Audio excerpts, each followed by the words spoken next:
कर्नाटका के बाद अब तमिलनाडु। खटाखट मॉडल लूट का यही इंडी अलायंस का असली चेहरा है। इंडी अलायंस वैसे महंगाई की बात करता है, पर जहां जहां उसकी सरकार है वहां वहां दाम बढ़ाता है आम चीजों के। चाहे हिमाचल हो, चाहे कर्नाटका हो, चाहे तमिलनाडु हो। तमिलनाडु में अब बिजली के दाम बढ़ा दिए गए हैं, तीसरी बार बढ़ाए जा रहे हैं डीएमके सरकार के द्वारा। और इसके अलावा प्रॉपर्टी टैक्स, पानी का टैक्स, दूध के दाम सब बढ़ा दिए गए। कर्नाटका में भी आपने देखा, दूध, पेट्रोल, पानी, डीजल और अब तो बस फेयर के भी दाम बढ़ा दिए। कर्नाटका में तो तिजोरियां खाली कर दी सरकार ने अपने लूट और गारंटी के चक्कर में। मूडा स्कैम हो गया, वाल्मीकि स्कैम हो गया, चावल स्कैम हो गया। तो अब जनता पर जिजिया टाइप का टैक्स डालो और पैसे वसूलो। परंतु पूरे देश में जो भ्रमण करके महंगाई करते हैं राहुल गांधी जी, अब इसके विषय में कुछ बोलेंगे या चुप रह जाएंगे?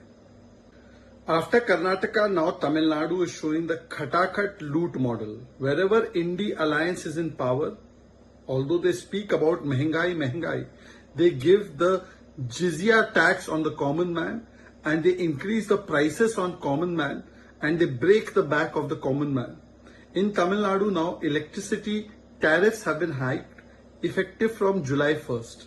And this is the third such hike that is taking place ever since DMK came to power.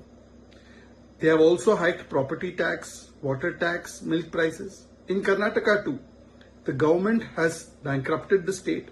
They have increased petrol, diesel, milk, water prices and now even the bus fares. We have seen the huge scams that have taken place. Mooda scam, 5,000 crores, Valmiki scam, 180 crores, or the Chawal scam, 120 crores. Now all of this has resulted in the common man being punished and penalized.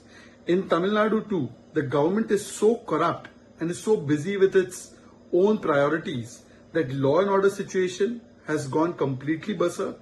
You have 65 people killed in Kalakuruchi. You have Armstrong who has been killed. You have another leader of NTK who has been killed. Political killings are taking place and prices of ordinary things are being increased and the common man is being punished. This is the true face of India Alliance. Will Rahul Gandhi?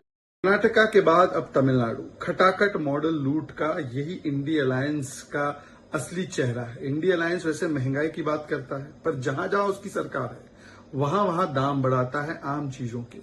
चाहे हिमाचल हो, चाहे कर्नाटका हो, चाहे तमिलनाडु हो। तमिलनाडु में अब बिजली के दाम बढ़ा दिए गए हैं, तीसरी बार बढ़ाए जा रहे हैं डीएमके सरकार के द्वारा। और इसके अलावा प्रॉपर्टी टैक्स, पानी का टैक्स, दूध के दाम सब बढ़ा दिए गए। कर्नाटका में भी आपने देखा, दूध, पेट्रोल, पानी, डीजल और अब तो बस फेयर के भी दाम बढ़ा दिए। कर्नाटका में तो तिजोरियां खाली कर दी सरकार ने